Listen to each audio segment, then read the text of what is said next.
Bonjour, vous écoutez bien La Confiture, je suis Sébastien, je suis avec Guillaume. Bonjour à tous. On a appris des trucs et on va vous les transmettre à notre façon parce que n'oubliez pas, la culture, c'est comme la confiture. Se conserve très longtemps Exact, si le pot est bien fermé. si le pot est bien fermé et si la tête est bien fermée aussi.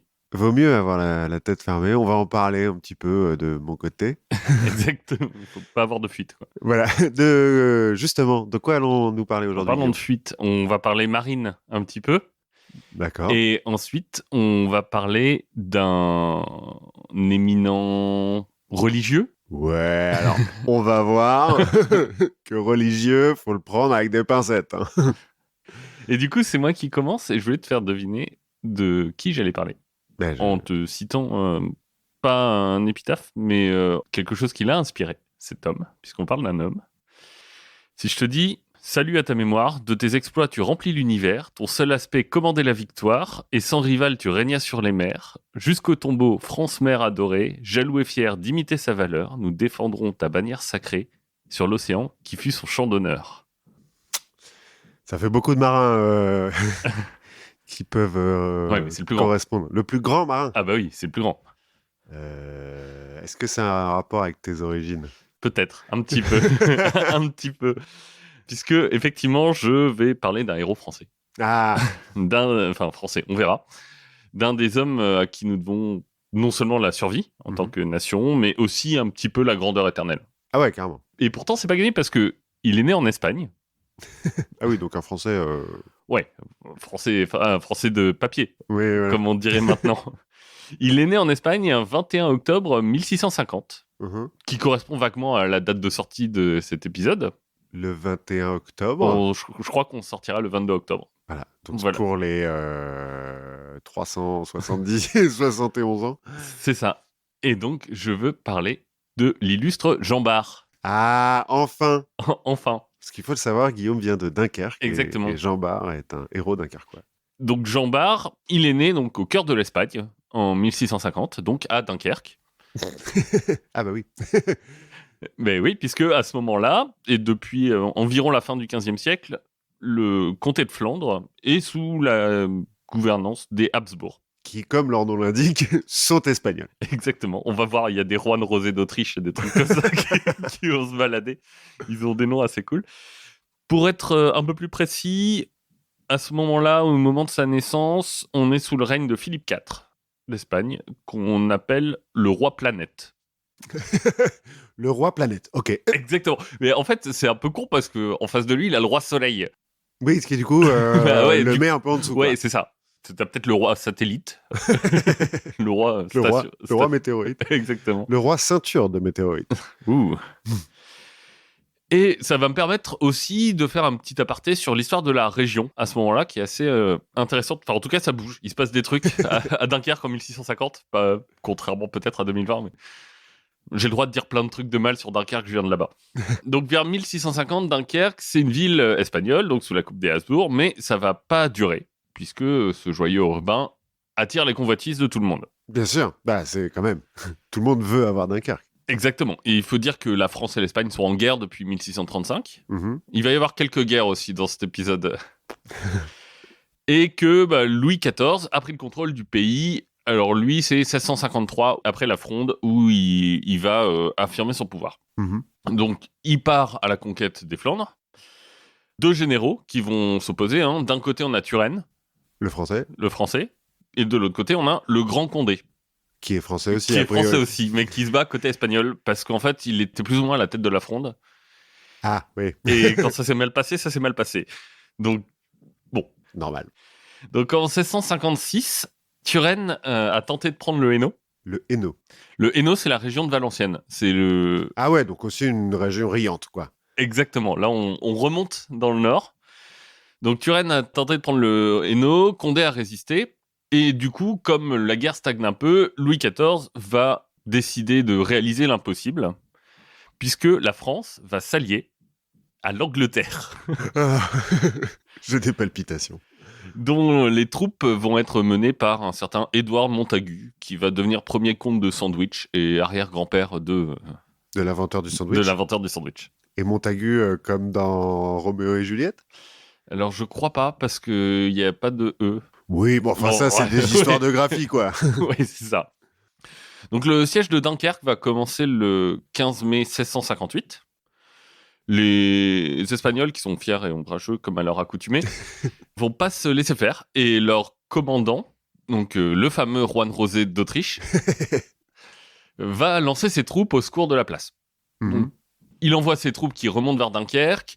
Turenne va décider de les intercepter. Donc, le 14 juin, on va avoir 15 000 hommes de chaque côté qui vont se rencontrer dans les dunes.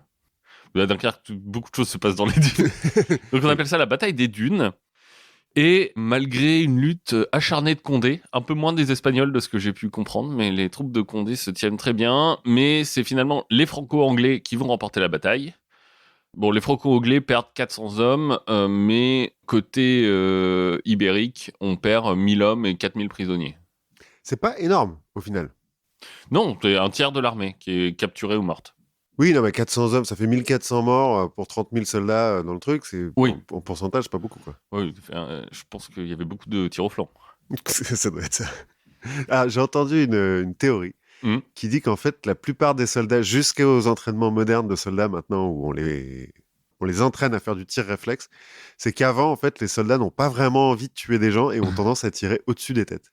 D'accord. Et donc en l'air. Bah écoute, si on peut éviter de tuer des gens, Mais c'est pas plus mal. petit conseil de la confiture, ne tuez pas des gens chez vous. Voilà.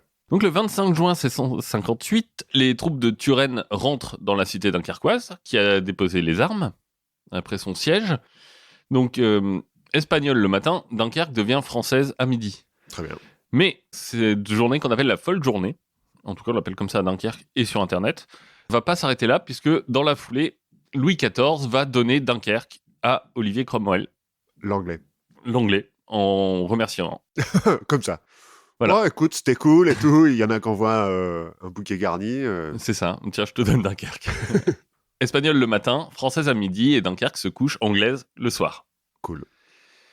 Bon, c'est un intermède un peu bref, hein, puisque en 1662, le roi Soleil va racheter la ville aux Anglais.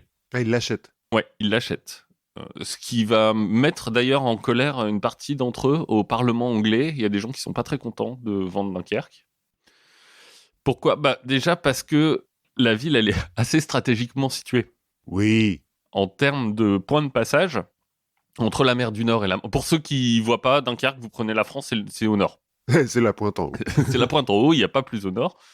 Donc la ville, elle est vraiment entre la mer du Nord et la Manche, à l'embouchure de la Manche, ce qui est, pour les Anglais, c'est un endroit un peu important.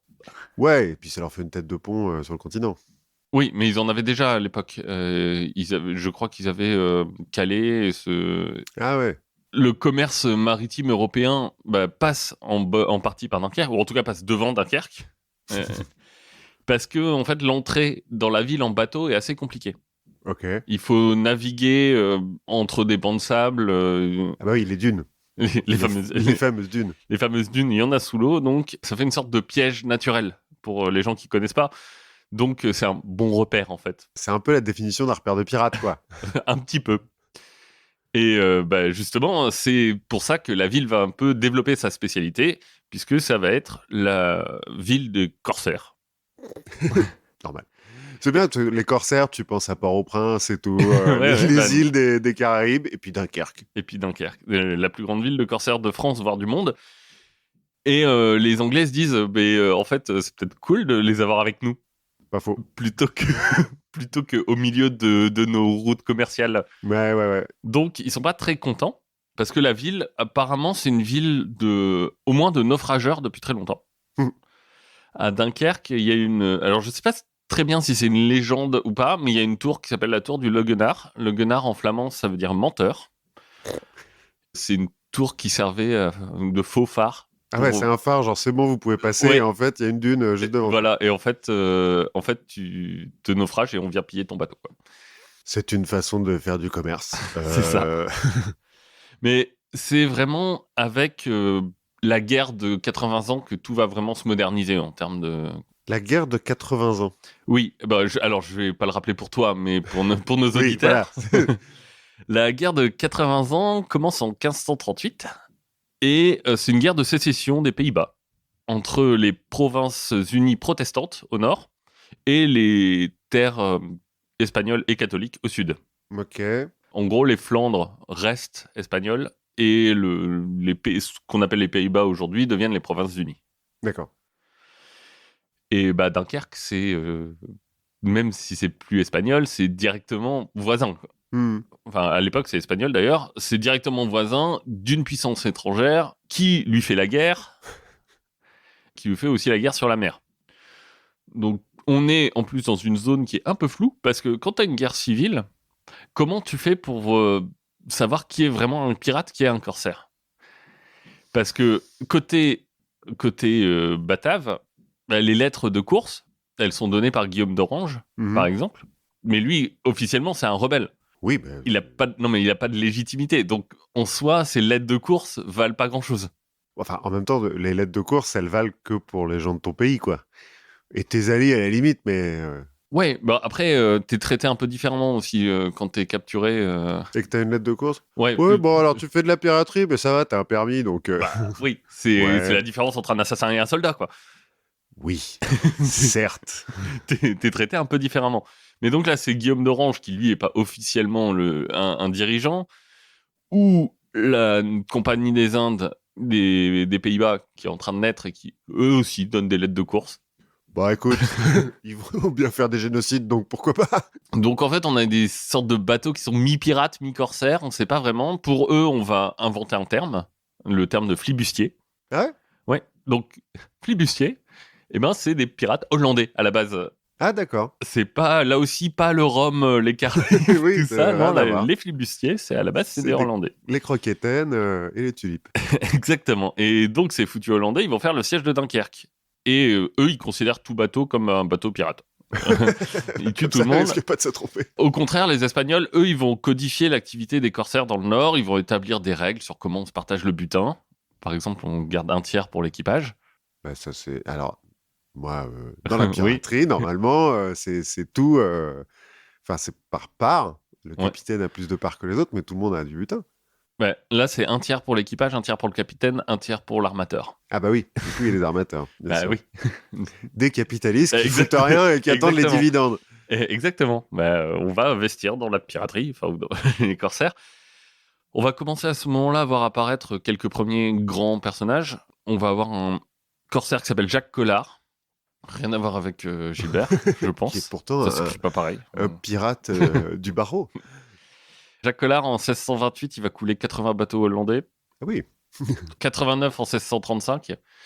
Il faut se dire que entre 1620 et 1640, c'est chaque année 5 à 10% de la flotte hollandaise qui est capturée par les Dunkerquois. C'est beaucoup. Oui. Mais ça veut dire aussi que la flotte hollandaise, elle est balèze, parce que 80, si c'est 10%, c'est-à-dire qu'ils ont 800 bateaux qu'ils envoient tous les... Ah oui, mais quand je parle de flotte, c'est la flotte au sens large. Ah oui, c'est genre la flotte militaire et commerciale. Et les pêcheurs. Ah oui, ouais. Ah oui, donc dans les 80 bateaux, il y a aussi des chalutiers, quoi. Ouais, des haranguiers notamment. Ouais. C'est plus facile à prendre, mais en même temps, c'est cool aussi d'avoir à manger. Oui. C'est pas mal.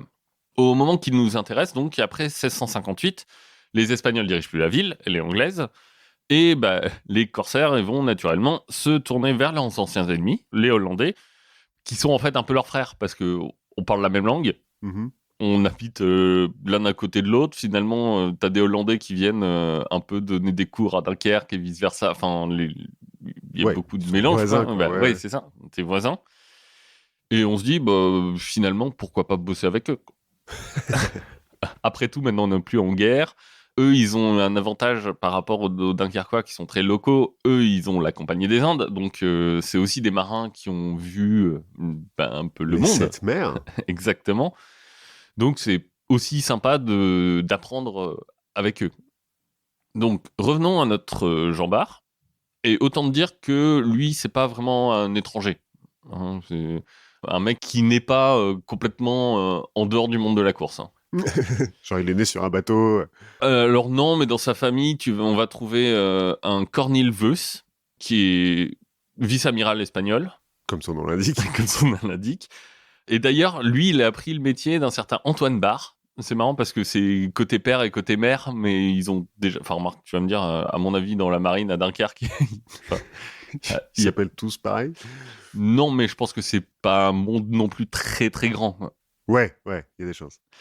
Son arrière-grand-père, c'est Michel Jacobsen, qui va aussi devenir vice-amiral, qui est surnommé El Zorro del Mar. Le renard des mers. Le renard des mers, exactement. Il allait souvent à la playage, j'imagine.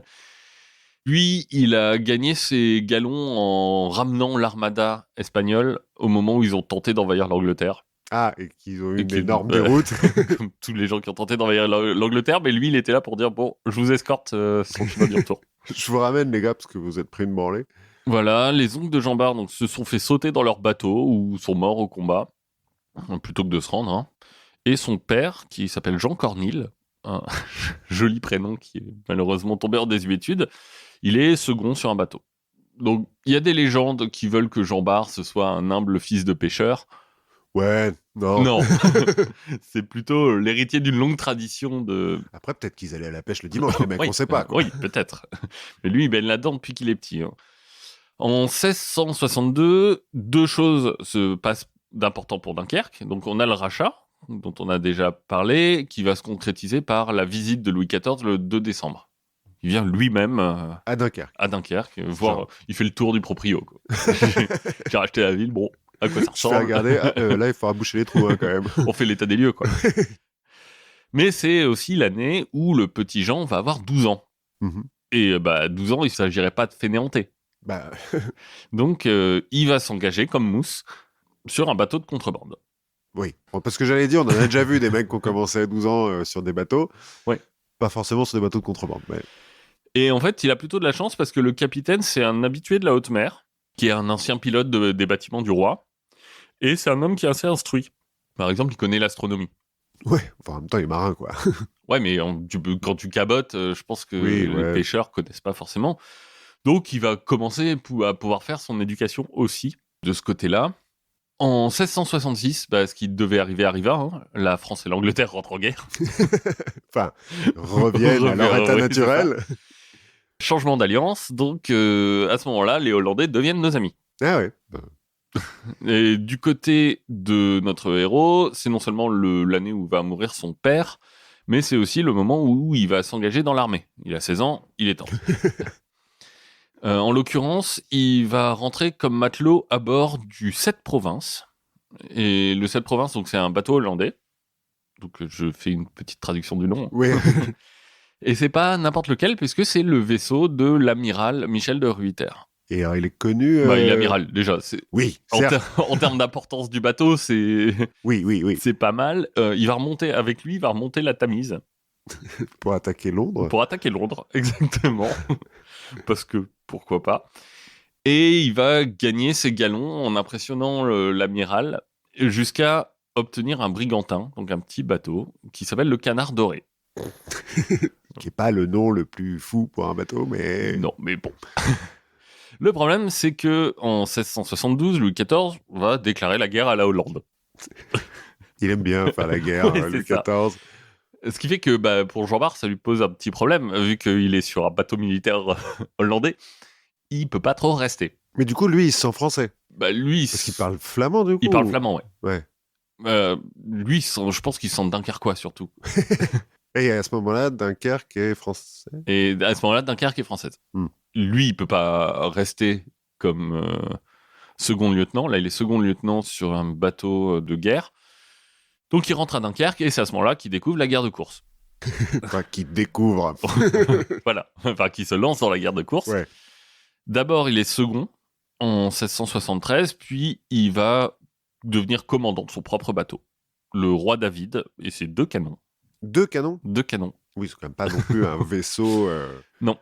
L'année suivante, donc en 1674, et le 2 avril, c'est sa première prise. Il prend un haranguier. Faut commencer petit, tu sais, il pexe en fait. Ouais, c'est ça, c'est le grind. Donc il prend un bateau qui s'appelle l'Homme Sauvage. Je trouvais que ça faisait un petit peu de nom de parfum. Oui, ouais, ça fait un peu Christian Dior, L'Homme Sauvage. C'est mieux que le Canard Doré, quoi. Oui, mais là, donc, il va faire 7 prises la première année. Ok, pas mal. En 1675, les choses sérieuses vont vraiment commencer pour lui. Déjà parce qu'il se marie. Et il se marie en amenant en guise de cadeau de mariage une frégate de 10 canons. C'est mieux. Ouais, alors je pense que sa femme ne devait pas être dupe. Tiens, chérie, je te veux faire un bateau militaire. C'est juste pour toi, t'en fais ce que tu veux. Oui, c'est ça. Si tu l'utilises pas, peut-être que je le prendrai de temps en temps. Ah oui, c'est le mec qui, pour la Saint-Valentin, ramène une console de jeu, quoi. Ouais, c'est ça. Cette année-là, il va quand même capturer 20 bateaux. C'est mieux, il monte en grade, enfin, il Ben monte oui. en puissance. Et l'année suivante, en 5 jours, il va prendre 13 bateaux. 13 bateaux de pêche et 2 frégates de 12 canons. Ah oui, oui. Ce que je me disais, c'est comme beaucoup de bateaux par jour. Ben là, en 5 jours, ouais, en 2 fois en fait. En 2 intervalles, il fait 7 et 6 bateaux, je crois. Bref, ça commence à marcher bien. Et en plus, la France en profite pour déclarer la guerre contre la Ligue hanséatique. Parce que Louis XIV, il est chaud. Ouais. Euh, Alors, la Ligue hanséatique, rappelle pour ceux qui la suivent Ligue pas. hanséatique, c'est la Ligue des ports de la mer du Nord et de la Baltique. Ah ouais, donc c'est... Hambourg, Tallinn, Riga. Ah ouais, ok, d'accord. Bon, il se trouve que Jean Bart, à ce moment-là, il est à Hambourg, c'est un peu chiant. Donc il est obligé de laisser son bateau là et de rentrer. Bon. On commence à se dire que c'est un gamin qui a du potentiel. Enfin, je dis gamin, il a 26 ans, il fait plus d'1m90. Oui. Ce qui est, pour 1650... Ouais, c'est un peu un colosse, quoi. C'est pas un colosse. Et comme tu disais, naturellement, quand quelqu'un est bon, la main invisible du marché va faire son œuvre et on va commencer à investir sur lui. Ah ouais. Donc des armateurs privés vont le mettre à la tête d'une frégate de 24 canons et de 150 hommes. Une frégate à qui on va donner une lettre de course, je suppose. Oui. Oui, donc il y a des mecs qui investissent sur des pirates, comme ça. Bah oui, je veux dire. Pourquoi pas? Il n'y a pas de sommetier. Bah non. Donc 24 canons, 150 hommes, elle s'appelle la Palme. Ouais, bof. Non, il est pas très bon en nom de bateau. Donc il va vite découvrir une énorme flotte marchande avec 4 autres collègues. Il va aussi prendre, donc qui était escorté de 3 frégates, ils sont 5, allez, il les défonce. Il va prendre aussi une frégate de 36 canons. Ah, bien, mieux. Il en a 24, hop. Colbert commence à entendre parler du petit gars et va lui envoyer une chaîne en or, j'imagine pour lui signifier qu'il pèse dans le game. On connaît bien. C'est le bling. À la confiture. Il continue à prendre environ une vingtaine de bateaux par an. Mm-hmm. Mais il va galérer un peu plus en juin 1678 quand il arrive au large de l'île du Texel, en Hollande. Donc c'est une petite île qui est en face de la Hollande. Là, il commande une flottille de 4 bateaux. Et avec ces 4 bateaux, il va s'attaquer à une frégate de 24 canons. Mm-hmm. Et une grenade va exploser à côté de lui, ce qui va lui blesser le visage et les mains. Ah. Et le même jour, il va prendre un morceau de boulet qui va arracher un morceau de mollet. Oui, mais du coup, comme ça, il a des blessures de guerrier un peu. Ouais, c'est ça. Bon, il revient quand même avec le bateau. Hein. Ah, il gagne quand même. Oui, il gagne quand même. Parce que c'est Jean Bart, il est trop fort. Petit problème, petit grain de sable qui va venir contrarier un peu cette belle ascension. La paix. Merde. Merde. L'été 78, la France signe la paix avec la Hollande. Mm-hmm. Elle est aussi en paix avec l'Angleterre. Donc, Jean Bart est un peu désœuvré. Et la Ligue hanséatique ouais, c'est fini aussi. Et donc Jean Bart sait pas trop quoi faire. parce que il y a plus de... Oui, du coup, il a plus de lettre de Exactement. course. Et comme il faut bien vivre, il va rentrer dans la marine royale. Mm-hmm. Et on sent que les temps sont assez durs. Hein. Par exemple, en 1680, il va partir pour aller combattre les pirates barbaresques en Méditerranée. On l'a vu. 1680, pas une année terrible hein, pour Jean Bart. Là, c'est un peu le creux de la vague. Cette année-là, sa mère, sa femme et sa fille vont mourir. C'est dur. Séparément, hein, c'est pas un platane sur l'autoroute. Hein, c'est pas un suicide collectif. Ouais, c'est ça. Bon, moyen. Oui, ouais. Heureusement, ça va un petit peu mieux en 1683, puisque la France rentre en guerre contre l'Espagne. Ça faisait longtemps. Longtemps. Il va commencer par capturer un bateau qui transporte 350 soldats espagnols. C'est toujours bien. Là encore, le problème, c'est que ça va pas durer très longtemps parce que la marine espagnole est un peu, là aussi, elle aussi, dans le creux de la vague depuis qu'ils ont tenté l'Angleterre. Donc, la trêve va être assez vite demandée. Ces mecs qui vont à la guerre sans être préparés, du coup, ça finit trop vite. Ouais. C'est décevant. Mais bon, bon an, mal an, il va quand même réussir à devenir capitaine de frégate en 1686. J'imagine qu'avant, il le faisait sans permis ou... Non, mais il y a des codes et tout. Oui. Capitaine de frégate, c'est mieux que capitaine de bateau. Oui, capitaine de frégate, c'est le dernier rang avant de devenir officier supérieur. Ah, mais donc là, il est dans la marine Dans la marine officielle, royale, quoi. Genre, ouais. il fait plus de la course. Ouais, non. Enfin, ouais. Il s'attaque plus au bateau de pêche, quoi. Ouais, c'est ça. Bon, heureusement pour Jean Bart, il y a Louis XIV, et Louis XIV, il aime la guerre. Alors qu'il l'a fait jamais, parce qu'en pratique, il y va Oui, pas, lui. non. En 1688, c'est la guerre de la Ligue d'Augsbourg. En gros, la France s'allie au Danemark et à l'Empire ottoman. Et en face, il y a l'Angleterre, l'Allemagne, l'Espagne, la Savoie, les Pays-Bas et la Suède. Genre, bring it on. C'est débile comme guerre, quand même. Ouais, c'est un peu débile. Mais pour Jean Bart, bah, c'est plutôt cool. Parce que globalement, bah, tous les gens qui passent en mer du Nord, quasiment, à part les Danois et les Russes aussi, bah, c'est des ennemis. Donc c'est cool, il n'y a pas besoin de regarder les plaques d'immatriculation, tu peux attaquer tout le monde, quoi. C'est ça. Il va armer 2 frégates. La plus grosse fait 24 canons. Mm-hmm. Et son job, ça va être notamment d'escorter des convois de Dunkerque à Brest. Ah ouais, c'est moins cool quand même de faire l'escorte que... Bah ouais, là, pour le coup, c'est moins cool, surtout que, bon, la première escorte, il capture quand même un corsaire hollandais.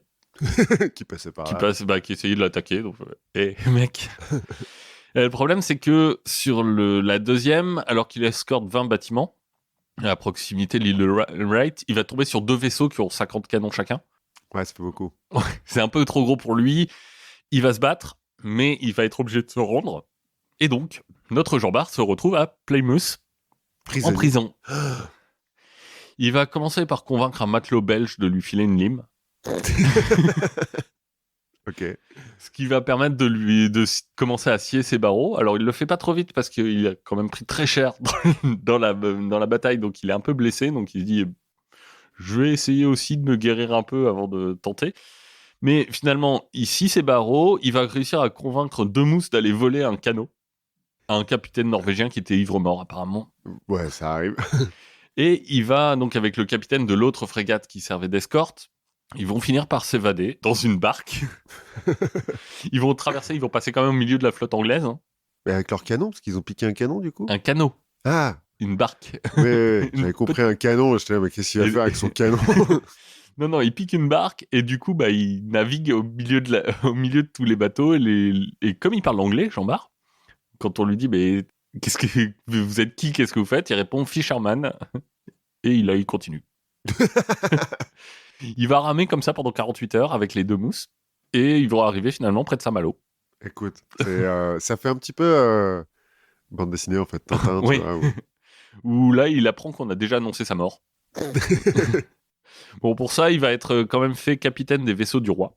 Donc mieux que capitaine de frégate. C'est ça, c'est le plus haut grade avant contre-amiral. Bon, il en profite aussi pour se remarier, mais...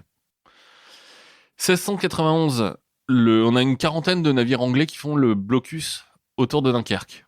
Donc Dunkerque est bloqué, mais lui, il part quand même avec 8 bateaux. Étrangement, les Britanniques le laissent passer. Enfin, il passe en faisant Fisherman, c'est bon. C'est bon. Fisherman's friend. Laissez-moi passer, c'est bon. Il va en profiter pour prendre 2 navires d'escorte, 4 bateaux marchands. Ah oui, donc il le laisse passer, les Anglais, peut-être qu'ils n'ont pas trop le choix. Ils sont 40 quand même. Mais oui, bon. mais bon, enfin... Oui. Mais le problème, c'est qu'il y a toujours le blocus, donc il faut ramener ces bateaux. Il va les mettre plutôt en terrain neutre, en Norvège. C'est à côté. C'est à côté. Sur place, il y a un capitaine anglais qui lui propose de dîner ensemble. C'est gentleman. Gentleman. Sauf que Jean, il aime pas trop les roast beef. Donc, il a pas trop envie d'y aller. Mais finalement, il se dit, bon, quand même un dîner gratuit. Et il avait bien fait de se méfier parce que au moment où il arrive sur le bateau, il voit le traquenard, les matelots anglais qui sont prêts à lui tomber dessus. Donc lui, il se jette sur un tonneau de poudre et dit « Ok, vous avancez, je fais tout péter. » Ceci est un détonateur thermique. C'est ça. Et finalement, on le laisse partir. Ouais. Genre, mec, c'est bon, vas-y, rentre chez toi. Sur le chemin du retour de Norvège, il va prendre une flotte de pêcheurs hollandais. Il va en profiter aussi pour piller un château et 4 villages en Écosse. Parce que pourquoi Au pas, passage. c'est sur le chemin. Entre 1690 et 1693, il va quand même prendre 150 bateaux de pêche hollandais. Ce qui va lui valoir le nom chez nos amis bataves de Maxima Pirata. Ouais, enfin, c'est quand même que des bateaux de pêche, c'est pas non plus... Ouais, mais en fait, à un moment, c'est aussi comme ça que tu vis. Oui. Enfin, je veux dire, C'est vrai que s'il y a un blocus, toujours, en plus... À un moment, il faut que les gens mangent. Donc, les Hollandais commencent à vraiment bien le connaître. Et Louis XIV commence aussi à penser à lui, puisqu'il va l'inviter à Versailles. Classe. Donc, notre Jean-Bart, corsaire, arrive à Versailles. Bon, il n'est pas tout à fait dans son élément. L'histoire veut qu'il attend d'être présenté au roi, donc il s'allume une pipe. Bon, à l'époque, en même temps, c'est pas comme si t'avais pas le droit de fumer, quoi. Ouais, sauf que les gardes lui disent mec, ça se fait pas. Il répond qu'il en a suffisamment fait pour la France pour pas qu'on l'emmerde. Écoute. L'odeur du tabac, apparemment, est caractéristique de Jean-Bart à la cour. Le roi va le voir. Il est en train de fumer, donc le roi se met à tousser. Toute la cour tousse autour de lui, enfin, t'imagines. Et le roi ajoute Jean-Bart, il n'est permis qu'à vous de fumer chez moi. Cool. En même temps, c'est que toi, il faut pas demander la permission. Bah, c'est ça. Il faut juste le faire, quoi. À un moment, t'as des courtisans aussi qui vont lui demander comment il a passé le blocus de Dunkerque. Et du coup, il se lève, il les bouscule et il traverse et fait bah voilà, je fais comme ça. Puis il se casse. Bref, c'est pas un grand courtisan. Ouais, non, mais bon, en même temps, voilà. Bah, le problème pour Louis XIV, c'est que à ce moment-là, comme on l'a dit, la guerre, il y a beaucoup de monde contre lui. En gros, tous les voisins. Et ça devient un petit peu chiant, notamment pour importer de la nourriture. Oui. Quand, oui. C'est un problème. Quand tous les pays frontaliers sont contre toi, à un moment, c'est dur, les importations deviennent dures. Donc, bien sûr, la main visible du marché. Toujours à la rescousse. Les spéculateurs spéculent. Yeah. Le prix du grain explose. Bref, on est proche de la famine. Ouais. Louis XIV va donc prendre les choses en main, puisque c'est un bon roi qui se soucie de son peuple. Oui. C'est ça. Bien sûr. Et il va acheter à la Norvège 110 bateaux remplis de grains. Ouais, c'est pas mal. Jean-Bart va partir à leur rencontre, mais au moment... Enfin, en fait, il part à leur rencontre parce qu'il se dit, bon, ils sont escortés par des Russes ou des Danois, ça dépend des bateaux. Mais il se dit, bon, les Russes et les Danois, on peut quand même pas vraiment leur faire confiance quand les choses tournent un peu mal. Ils ont tendance à se barrer assez vite. Ouais, puis ils connaissent pas les Anglais. Ouais, c'est ça. Ils sont fourbes, les roast-beef, il faut les...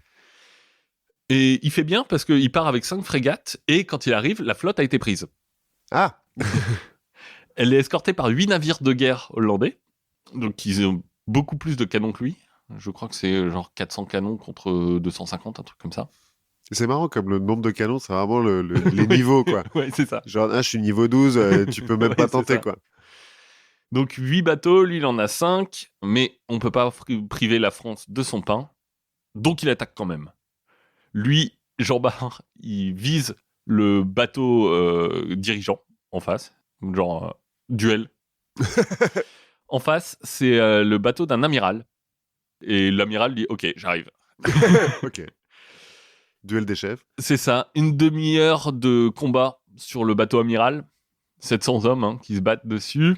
À l'heure des comptes, on a une petite idée de qui a gagné. On a 300 morts côté hollandais, 3 côté dunkerquois. Pas mal. Pas mal. Au total, les Français vont perdre 16 hommes. Ah oui. Mais ils ont pris 3 navires aux Hollandais, enfin 3 navires d'escorte. Et surtout, ils ont repris le grain. Ouais. Et les autres bateaux d'escorte hollandais, ils ont fui, quoi. Oui. Et donc, du coup, il a battu un amiral, il devient amiral, c'est normal. Je veux dire. C'est comme ça. L'amiral, il a eu un œil crevé dans la bataille, un coup de pique. Et apparemment, il faut l'amputer de son bras aussi, de toute urgence. Donc, le barbier du bateau va faire l'anesthésie pirate de l'eau de vie. Normal. Mais l'amiral ne va pas survivre à ses blessures.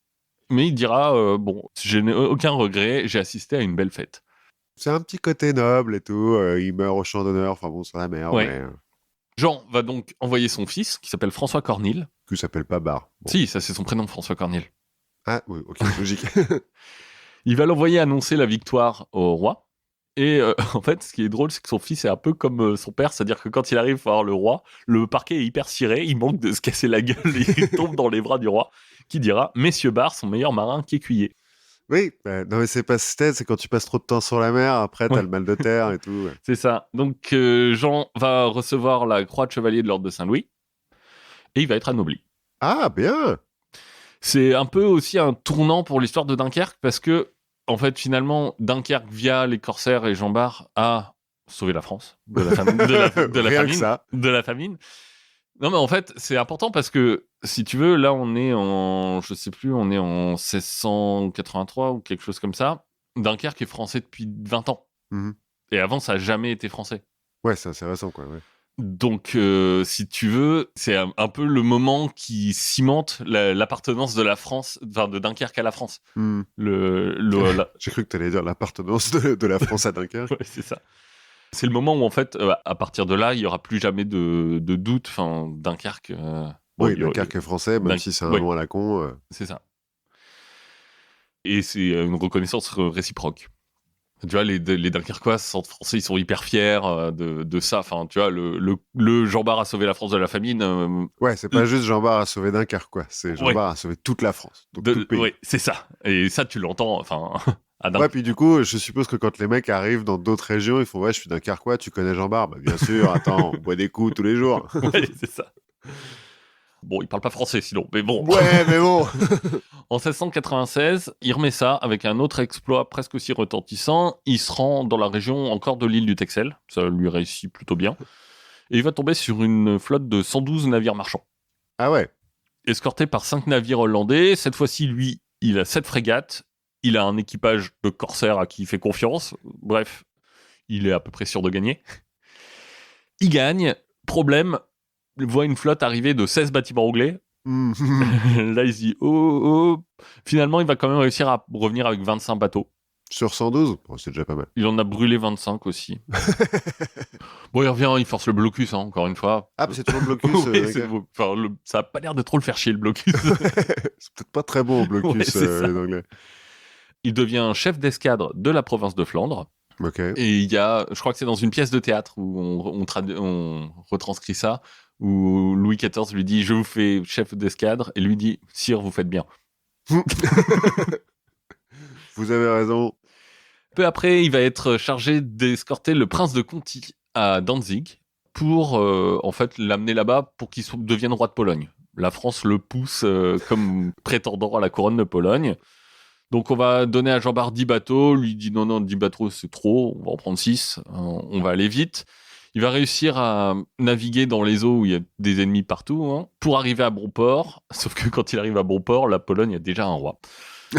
Dommage. Voilà, donc... C'est pas le moment où ils deviennent russes d'ailleurs les Polonais non, c'est pas à ce moment-là, je crois pas. Non, c'est peut-être plus tard. Ça doit être plus tard. Parce qu'à ce moment-là, t'as les Suédois qui sont encore très forts. Oui, c'est vrai. On est avant Pierre le Grand. Hmm. Je pense que c'est vers Pierre le Grand que ça doit se passer. Donc Jean Bart rentre. Et un malheur n'arrivant jamais seul, la paix est signée. Ah merde. Et Jean Bart n'aura plus vraiment de raison de sortir se battre. En même temps, attends, on est en quoi là Là, on est en... je sais plus, on est autour de l'année 1696. Ouais, donc il a 46 ans, ouais, il a encore... Bon... Oui. Il n'a plus de raison de se battre jusqu'à l'année 1702 où la guerre de succession d'Espagne se prépare. Donc il doit armer une flotte pour y aller parce qu'il est chaud. Le problème, c'est qu'il va être cueilli par une pleurésie qui va lui coûter la vie. Ah, c'est con comme mort. Et il va mourir dans son lit. Ce qui est plutôt bien pour un pirate. À l'âge de 51 ans. C'est un peu jeune. Donc, bon, bien sûr, à Dunkerque, c'est... Deuil national, quoi. Non, mais je veux dire, aujourd'hui, c'est encore le héros local. Parce que Dunkerque, on appelle ça parfois la cité de Jean Bart. Il n'y a pas la place Jean Bart aussi Il y a la place Jean Bart. On va y revenir. Les Dunkerquois s'appellent régulièrement, en tout cas dans certaines chansons de carnaval, s'appellent les enfants de Jean Bart. Quand on parle de carnaval, un des moments forts, c'est donc quand la foule arrive sur la place Jean Bart, où on a la statue de David d'Angers. Quel rapport? C'est le sculpteur qui a sculpté. C'est David d'Angers qui a sculpté une statue de Jean Bart. Donc la foule se masse autour de la statue, entame la cantate à Jean Bart, qui m'a servi d'introduction. Oui, bien sûr. Le fameux de tes exploits, tu remplis l'univers. Ah oui, d'accord. Et met un genou au sol. Toute la foule? Ouais. Propre. Et je pense que non seulement c'est un mec qui globalement savait à peu près se battre. Ouais, a priori. Qui s'y connaissait en bateau. Mais je pense surtout que c'est qu'il est arrivé vraiment au bon moment. Quoi. Oui, c'est ça. C'est que c'est déjà, il y a Louis XIV qui est plutôt bien quand t'es militaire. Parce que bon, il fait la guerre à tout le monde quand même. Mais il est aussi arrivé au bon moment, au moment de l'arrivée de Dunkerque dans la France, au moment justement de toutes ces guerres. Et que c'est un peu le héros qui a permis de sceller l'appartenance de la région du Westhoek à la France. Quoi. Ouais, puis il y a un petit côté, on vient avec vous, puis en plus on vous sauve, quoi. Ouais. Et ce qui est pas, en fait, c'est pas forcément évident. Enfin, on s'en rend pas forcément compte, mais de se dire que en fait, Dunkerque, c'est français depuis aussi longtemps que les Antilles, quoi. Ouais, c'est vrai. Alors Nice, c'est encore autre chose, mais c'est. Oui, c'est pas une ville française. Enfin, c'est pas Lyon, c'est la capitale des Gaules, quoi. Ouais. Non, c'est français depuis moins de 400 ans, du coup. Petite anecdote pour les amateurs de dessin et de petites bandes dessinées. On a dans le manga One Piece un John Baloo. Qui est inspiré de Jean Bart. Qui est inspiré de Jean Bart. Qui bizarrement est un colosse. Je crois qu'il casse des ponts avec ses mains. Alors, je connais très mal One Piece, mais sûrement. Voilà, donc il est connu internationalement. Il y a, je sais plus, il y a une cinquantaine de bateaux qui s'appellent le Jean Bart. Oui, ça, c'est normal. Ouais, non, mais donc il fait partie des grands pirates, quoi.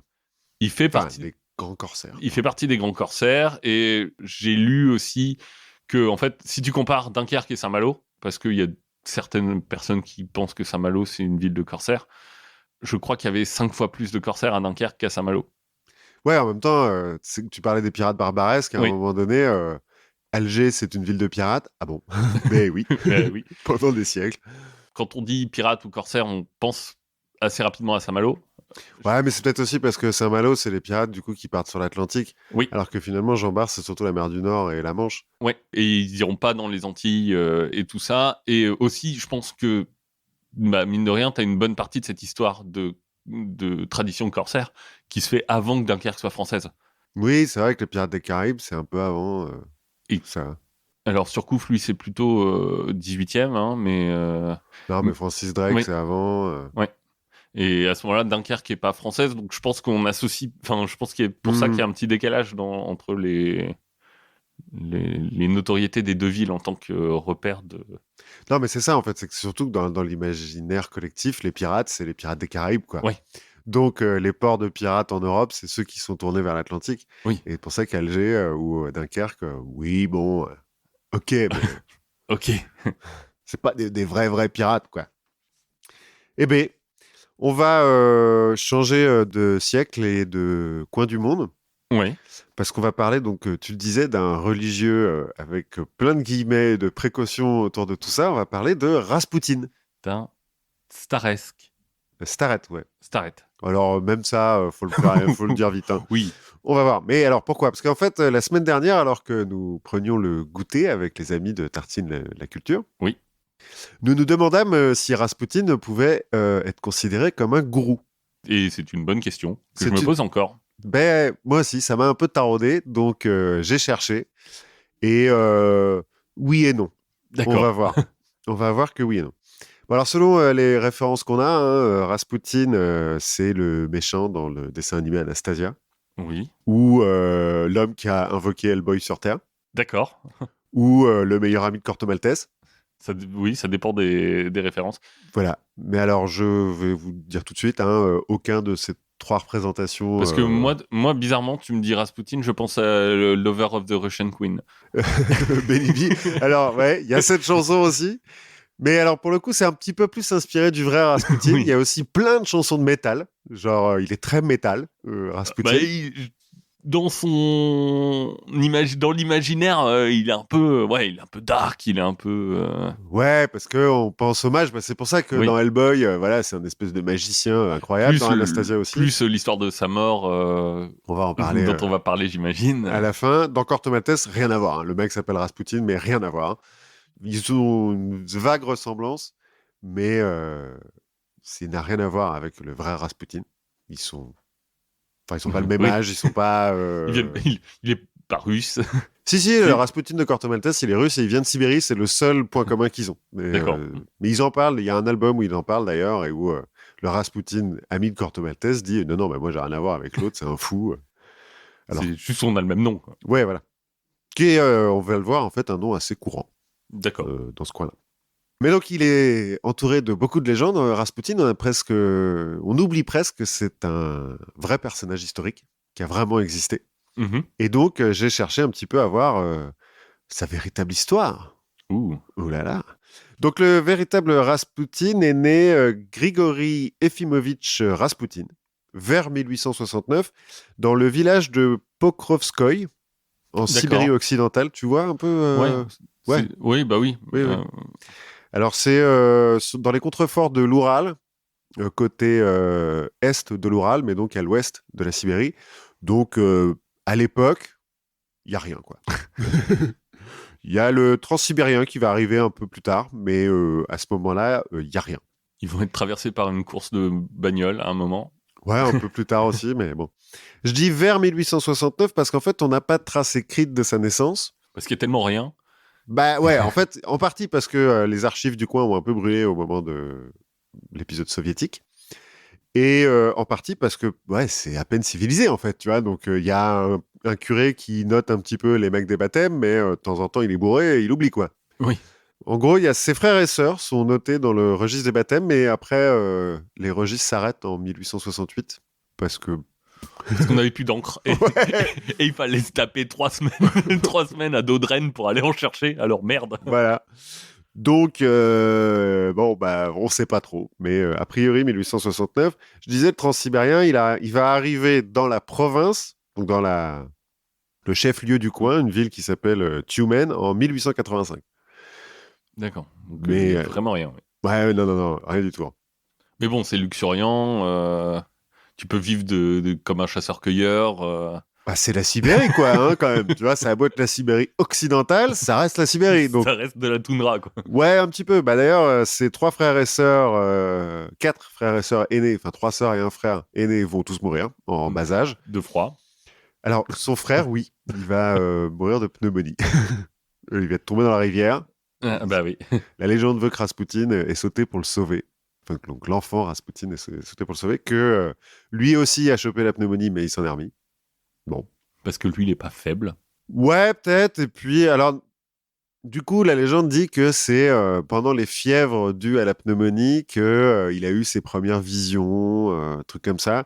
La légende veut aussi que le 10 janvier 1869, donc le jour où il est censé être né, un météore a traversé le ciel au-dessus du village, annonçant l'arrivée d'un personnage illustre.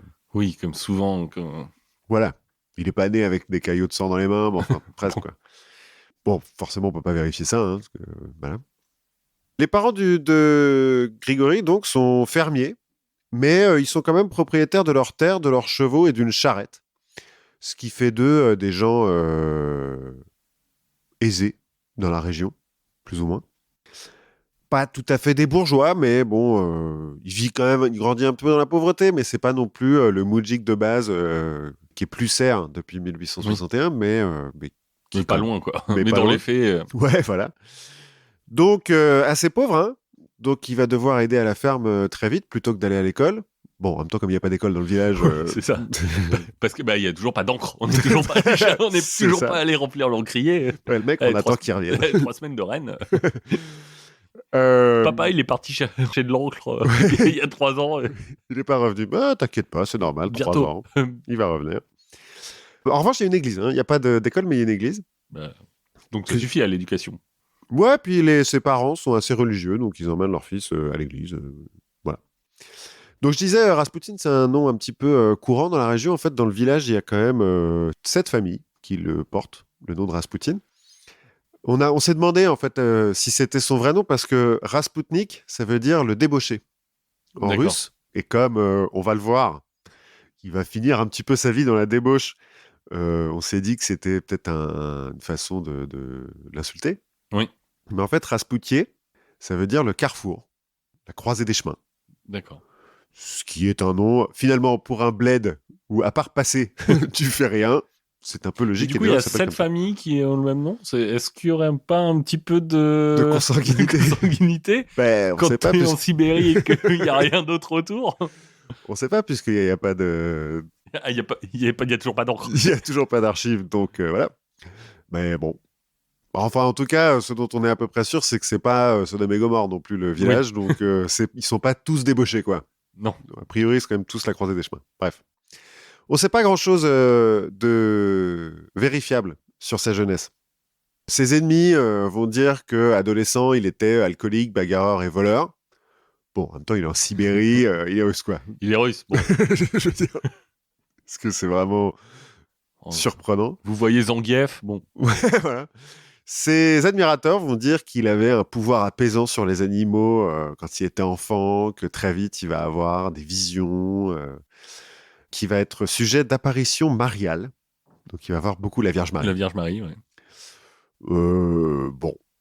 On sait qu'à 19 ans, il va épouser une certaine Praskovia Feodorovna et que dans les années qui suivent, ils vont faire entre 5 et 7 enfants. Ça, on n'est pas bien sûr, encore un petit problème d'archives. Oui, et puis bon, de toute façon, ils meurent tous. Donc... Il y en a 3 qui vont atteindre l'âge adulte. Oh, quand même. C'est pas si mal. Et puis, entre 1894 et 1897, il va faire de plus en plus de crises mystiques. Donc, il va un peu arrêter, parce qu'il vit toujours avec sa famille, hein, donc sur la ferme familiale. Il va un peu arrêter de s'occuper de la ferme parce qu'il voit trop souvent la Vierge ou des saints quelconques. Ça distrait, hein. Ben ouais, c'est pas facile de labourer. Quand t'es en train de biner, bon. Et il va commencer à faire des pratiques ascétiques de mortification, de jeûne, de prière pendant des semaines et tout. Ce qui se fait beaucoup dans l'église orthodoxe, hein, cela dit. Oui. C'est pas... Il va se creuser une chapelle dans la cave de son père où il va passer des journées entières. Encore une fois, pas ultra vérifiable ce truc-là, mais bon. C'est une phase, ça va lui passer. Mais le fait est qu'il a quand même un peu une crise mystique. Et donc, il se met aussi à aller visiter les monastères de la région pour rencontrer des starètes, donc. Alors, un starète, c'est une sorte de maître spirituel, un petit peu entre le moine et le gourou, qui peut être itinérant ou pas, qui est associé à un monastère ou pas vraiment. Moi, j'ai dans l'idée que c'est un peu des ermites, mais pas forcément. Alors, pas tout à fait, non, parce qu'ils prêchent quand même devant les gens. C'est ce qui les différencie des moines normaux, en fait. D'accord. C'est qu'ils prêchent devant les gens. Ils ont quand même le côté maître spirituel où il y en a certains, on va le voir plus tard, qui ont des milliers d'adeptes, quoi. Alors, il reste de l'église catholique, orthodoxe, mais bon, quand même des mecs qui les suivent, quoi. Bon.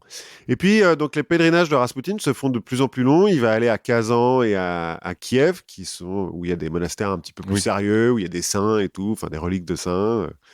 Sibérie-Kiev, ça fait un... Ouais, ça fait une trotte. Ouais, non, mais il y a un moment, il part pendant 3 ans. Hein. Il a un enfant qui vient de naître, mais c'est pas grave. Oui. Il se barre. Il va même aller jusqu'au mont Athos, en Grèce. Dont on a parlé il y a quelques temps dans un live sur Discord. Voilà. Parce que le mont Athos, à l'époque, en Grèce, c'est un peu le centre de la spiritualité orthodoxe. Donc, c'est l'endroit où les femmes sont interdites. Oui. Il y a plein de monastères. Il faut passer par là, quoi. Chérie, 2 secondes, je vais en Grèce et je reviens. Mais t'inquiète pas, les femmes sont interdites. Je sais pas pour te tromper. Ouais. Il vit pendant tous ces pèlerinages-là, donc de la charité qu'on donne aux pèlerins, parce que c'est un pèlerin, hein, finalement. Oui. Et il donne un petit peu des sermons, même si, bon, il n'est pas ordonné quoi que ce soit, mais voilà, il est un peu spirituel. Et puis, il soigne un peu les gens par imposition des mains ou à l'aide de plantes médicinales. Il soigne un peu. Il soigne par la position des mains, donc... Oui, donc un peu. Ouais. Si c'est un rhume, ça passe.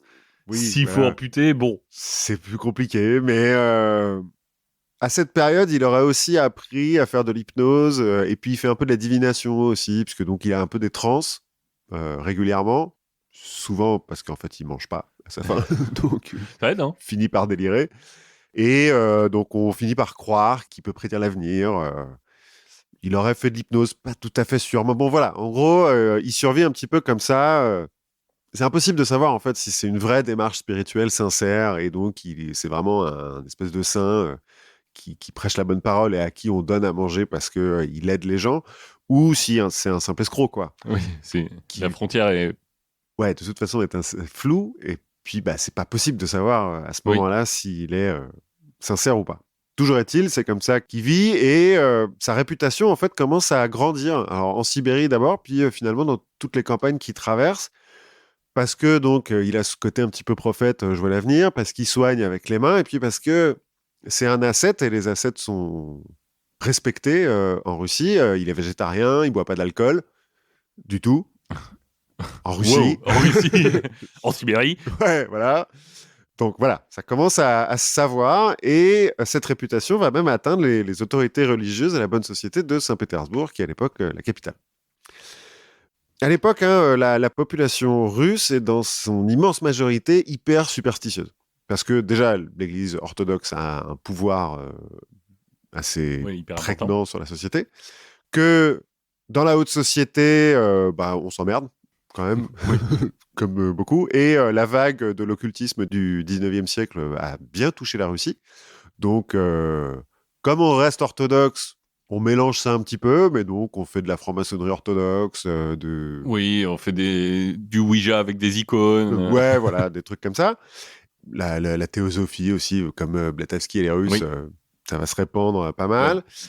Et dans la classe pauvre, enfin les paysans, 80% de la population, hein, quand même, bah juste on n'est pas éduqué en fait, donc. Oui, on n'est pas éduqué, on vit de la terre et on vit dans des conditions un petit peu strictes, un petit peu compliquées, donc j'imagine que la superstition ça aide. Oui, voilà. Et donc en fait des mecs comme lui, il y en a plein. C'est pas le seul, tu vois, des starettes qui sont un peu officiels, parce que normalement, les starettes, il faut être un peu nommé quand même par l'Église orthodoxe. Il y en a plein, mais il y a aussi plein de mages, de types à moitié fous ou à moitié débiles qu'on prend pour des mages, et partout. C'est-à-dire qu'il y en a qui vont juste de village en village, mais même à la cour, il y a régulièrement des escrocs ou des mages. Ou des mages ou des saints, enfin bon, des gens qui viennent donner la bonne parole, quoi. Par exemple, le tsar Nicolas II, qui apparemment est complètement neurasthénique, hein. Il est bourré de toc et tout. Il est pas vraiment fait pour gouverner. C'est vraiment la fin de race. Bah alors, oui et non. C'est-à-dire qu'il est bien fait de sa personne. Il paraît-il est bon cavalier, bon danseur, trucs comme ça. Mais par rapport à son père et ses oncles et tout, qui sont tous des colosses, bah lui, il fait juste 1m70, donc il se sent pas très bien. Mais c'est surtout que ça l'emmerde. C'est qu'il a pas envie d'être souverain. Donc, il n'a pas vraiment appris et ça le fait chier. Et du coup, ça le stresse. Et donc, en fait, il ne peut pas prendre une décision sans consulter un voyant ou une cartomancienne ou un truc comme ça. Donc, il y en a plein à la cour. Et sa femme, l'impératrice Alexandra, qui est aussi sa cousine, mais enfin bon. Voilà, mais ils sont très amoureux. OK. En fait, elle a un problème, c'est qu'elle désespère de mettre au monde un héritier mâle. Leurs 4 premiers enfants sont des filles. Alors, eux sont très contents d'avoir des filles, mais il y a quand même la cour et le reste. Il y a une pression sociale. Oui, voilà, qui leur dit, dis donc, les gars, il faudra peut-être avoir un garçon. Un garçon, hein, parce que sinon, on va devoir s'entretuer. Oui, voilà. Et puis, on sait ce que c'est quand c'est une tsarina, c'est le bordel. Sauf dans Civilisation. Ouais, pas sauf avec Catherine. Ouais. Quand elle s'appelle Catherine, mais il n'y en a pas souvent. Et donc, en fait, elle s'entoure de mages aussi, de guérisseurs, de tout un tas de gens qui sont là. Oui, vous inquiétez pas, buvez ma potion, vous aurez votre prochain enfant, ça sera un mâle. Manger des pénis de taureau. Ouais, non, mais elle les fait même venir de loin. Elle va faire venir de France Papus, dont on a déjà parlé, hein, qui est un grand occultiste, et son maître spirituel, un certain maître Philippe, qui est donc maître spirituel du précédent et magnétiseur célèbre en France. Il est célèbre, le mec, tu vois, mais il est magnétiseur. Voilà, bon. On le fait venir en Russie. Nicolas II va dire à l'Académie de médecine de Russie, si, donnez-lui un diplôme et tout. C'est un grand médecin. C'est un grand médecin. J'ai décidé. J'ai décidé, c'est un grand médecin. En France, il va se faire accuser plusieurs fois d'exercice illégal de la médecine, puis finalement, on va dire, ouais, bon. Bon, il a un diplôme russe, ça compte. Non, mais en fait, comme il donne pas de médicaments, il fait juste passer les mains, bon, C'est un peu con parce qu'il donne de l'espoir aux gens, mais il les empoisonne pas, quoi. À la Et limite. puis qui les empêche de se soigner aussi. Oui, mais bon, ça va, c'est le 19e siècle, quoi. Oui. Bref, vers 1903-1904, mais pas bien sûr, Raspoutine est donc invité à Saint-Pétersbourg par la grande-duchesse Militsa, qui est une princesse du Monténégro et épouse du grand-duc Pierre Nikolaïevitch, D'accord. un cousin du tsar. Pierrot. Et par sa sœur, la grande-duchesse Anastasia, elle aussi princesse du Monténégro, donc sœur de la précédente, mariée au grand-duc Nicolas Nikolaïevitch, frère du précédent. Oui. Ça devait faire des réunions de famille assez cool. Les deux sont appelées les sœurs noires, parce qu'elles ont les cheveux noirs, ce qui est rare en Russie, mais aussi parce qu'elles sont passionnées d'occultisme et qu'on finit par les accuser d'être un peu des sorcières. Et la Anastasia en question, c'est la même que dans le dessin animé? Non. J'ai pas vu le dessin animé. Non, c'est la légende d'Anastasia, c'est une des filles de Nicolas II et d'Alexandra qui aurait survécu au massacre de la famille par les soviétiques. Au massacre. Mais non, Anastasia, c'est juste un nom courant à l'époque. Et donc, ces deux grandes duchesses invitent Raspoutine à Saint-Pétersbourg. Il y en a une qui l'a rencontré à Kiev pendant un sermon, un truc comme ça, qui a été un peu impressionné. Et elles vont le présenter à l'impératrice, à la tsarina, Alexandra. En 1903, lors d'un prêche à Kiev, là-bas, justement là où une des grandes duchesses l'a rencontré, Raspoutine aurait prédit la naissance d'un héritier mâle pour bientôt, pour la prochaine grossesse de l'impératrice. Ça mange pas de pain? Ouais, pas bien sûr que c'est vraiment eu lieu, mais il l'aurait prédit. Et comme, effectivement, en août 1904, naît le tsarevitch, Alexis, l'impératrice, elle veut rencontrer... le mec qui a prédit ça, quoi. Voilà, forcément. Qui a pris des risques, des vrais risques. ouais, bien sûr. Et puis... Là, s'il avait prédit que ce serait genre une engeance démoniaque qui amènerait l'apocalypse sur le monde, bon, là, il aurait pris peut-être un peu plus de risques. Ouais, mais non, là... Non, à l'époque, il prend pas trop de risques, parce que pour l'instant, ça reste un mec... Bon, il commence à avoir un petit peu des mecs qui le suivent, il est un peu connu, mais... Mais c'est un mec lambda, ouais. Ouais, il y en a d'autres des comme lui, quoi. Et quand il arrive à Saint-Pétersbourg, il est aussi reçu par les autorités religieuses, parce que, bon, il se prétend un petit peu quand même être un religieux. Et puis, il s'agit de le contrôler un peu, non, j'imagine. Bon, on veut le rencontrer, on veut savoir, parce que même au sein de l'école, comment ça s'appelle, l'école des prêtres. Le séminaire, voilà. Les élèves sont là, oh là là, il y a le saint homme qui arrive et tout, on parle de lui comme un saint homme, quoi, comme un prophète et tout, donc les autorités veulent voir un petit peu de ce que c'est, quoi. Par exemple, l'archimandrite Théophane, qui est... Théo, qui est confesseur de l'impératrice, quand même, et l'évêque Hermogène, qui est membre du Très Saint Synode. Le Très Saint Synode, c'est le haut conseil des Jedi orthodoxes. J'aime bien le fait que, genre, confesseur de l'impératrice, c'est un titre qui en jette, alors que c'est juste... tu récupères des ragots, quoi. Ouais, plus ou moins. Archimandrite, par contre, je trouve ça plutôt cool. Ouais. De manière générale, dans l'église orthodoxe, ils ont des titres un peu cool. Donc, il va rencontrer ces deux-là, qui vont être assez impressionnés, en fait, par la ferveur religieuse de Raspoutine. Pendant ce temps-là, sa femme et ses gosses... Oh bah, ils sont en Sibérie. Ils sont en Sibérie, genre... Quand est-ce qu'il revient, papa? Il est chercher de l'oncle, t'inquiète. Non, mais il va leur... Alors, fidèle, non, mais... il va leur envoyer de l'argent régulièrement. Enfin, il va penser à eux de temps en temps. non, on verra plus tard. En fait, il va venir ses filles à Saint-Pétersbourg et tout. Il y retourne régulièrement en Sibérie.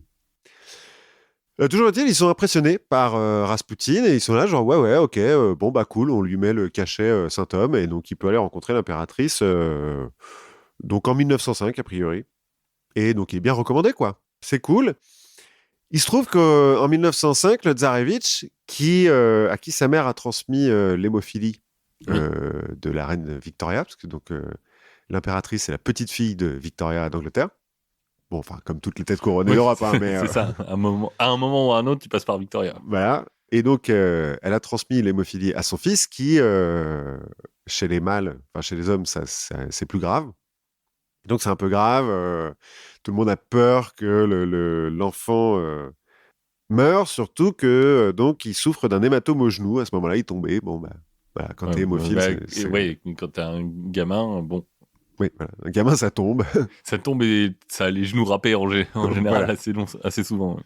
Et donc, Raspoutine propose d'utiliser ses pouvoirs de thaumaturge, finalement, un peu mystique, pour aider l'enfant. L'impératrice accepte parce que finalement, elle en a vu d'autres, des mages. Rasputin lui fait un peu l'imposition des mains, des prières, etc., pendant quelques jours, et l'enfant va mieux. Le fait est que l'hémorragie s'arrête et que l'enfant va mieux. Forcément, Rasputin est couvert de cadeaux et genre monte en flèche dans l'estime de l'impératrice. C'est de la cour, de manière générale. C'est 1905. Enfin, tu vois, c'est pas si vieux que ça. Hein. Non, mais... Enfin, c'est à la fois pas si vieux que ça, c'est l'année d'Einstein. Ouais. Enfin, tu te dis... Et les dirigeants d'un des plus grands pays du monde qui disent « Oh, tiens, un mage !» Ouais, non, mais surtout que c'est pas le premier. Et puis là, il le laisse, ça marche. En fait, on sait pas vraiment ce qui s'est passé. Est-ce que juste l'hémorragie s'est arrêtée parce qu'ils ont été hémophiles, il y a un moment donné où ça s'arrête. La théorie un peu en vogue chez les médecins, c'est qu'en fait, les médecins officiels, enfin scientifiques de l'époque, utilisaient l'aspirine comme antidouleur et ne savaient pas que l'aspirine est un fluidifile sang. Donc, ne surtout pas donner à un hémophile. Ça, on l'apprend dans les années 60 du XXe siècle. Hein. Et qu'en fait, en monopolisant le gamin et en empêchant les médecins de lui donner des médicaments, il a simplement coupé l'approvisionnement en aspirine et donc la coagulation a pu se faire. Quoi. Ou alors, il avait des pouvoirs. C'est l'autre hypothèse. Effectivement. On ne pourra pas vérifier, mais voilà. Bon, quoi qu'il en soit, en tout cas, il vient un peu la coqueluche de la cour, surtout de ces femmes, qui s'emmerdent plus que leurs hommes parce qu'elles ont vraiment pas de boulot. Oui, leurs hommes, elles ont pas de décision ou de jouer à l'armée, quoi. Voilà. Autant leurs maris sont un petit peu obligés de temps en temps de faire on va visiter les troupes et on va se mettre en uniforme. On va faire des lois ou... Ouais, autant les femmes, non, elles s'emmerdent. Donc, Rasputin, pourquoi pas. Alors après... il a du succès parce qu'elle s'ennuie, parce qu'il est là, parce qu'il vient de Sibérie et qu'il a, un peu comme Jean-Bart, quand il arrive à la cour, il est un peu rustre. Oui, il dénote, il est exotique. Voilà, il a les cheveux gras, il a une barbe en broussaille, il a les mains de paysan, parce qu'il a quand même été paysan jusque dans sa vingtaine. Après, il n'est pas grand, il n'est pas fort, il n'est pas beau, il a quand même un nez abusé. Mais il a un regard qui est impressionnant, il a les yeux très enfoncés dans les orbites, il a les yeux gris apparemment, et il a un regard un peu perçant, qui, en plus de son exotisme sibérien, fait qu'il a du succès. Il a un charisme un peu animal. Ouais, voilà, et puis il a une réputation d'être un mage et d'un prophète quand même. Oui, ça aide. Voilà. Il semblerait qu'assez vite, il en profite un peu. Hein. Il est là genre, non, mais en Sibérie, la bise, c'est 4 fois, et puis c'est directement sur la bouche, et puis il faut se toucher les fesses en même temps. Bon, au début, ça passe. Non, c'est pas la main qu'on serre. Voilà. Il profite un petit peu aussi des séances de magnétisme pour, en fait, toucher un petit peu. Non, mais t'inquiète, c'est un massage, c'est mieux quand t'es tout nu. Oui, ça marche mieux, les vêtements, ça bloque le fluide. Voilà. Bon, c'est clairement l'attitude d'un prédateur sexuel, hein, mais à ce moment-là, en tout cas... Ce qui n'a rien à voir avec le fait que l'Église l'ait validé. Alors, l'Église n'est pas forcément au courant à ce moment-là de ce truc-là. Non, elle est jamais au courant de toute façon. L'Église, c'est interdit. Donc, alors, j'ai cru comprendre que les prêtres orthodoxes avaient quand même le droit de se marier. En tout cas, il y en a plein qui ont des enfants. Donc, enfin, plein qui reconnaissent des enfants et pour qui ça pose pas de problème. Ouais. Après, oui, voilà. Est-ce qu'ils ont le droit de se marier ou pas? Je sais pas, mais en tout cas, ils ont le droit d'avoir des femmes. Ouais, on n'est pas bien sûr que toutes ces femmes aient vraiment exprimé un consentement clair, libre et éclairé. Mais elles s'emmerdaient. Bon, bref. En tout cas, au début, ça passe, quoi. Oui, ne faites pas ça chez vous. Ouais, non. Demander le consentement, c'est important. Ouais, et puis il y en a qui sont vraiment subjugués. Hein. C'est-à-dire qu'il y en a qui ont vraiment qui donnent leur consentement. Alors après, peut-être qu'elles sont...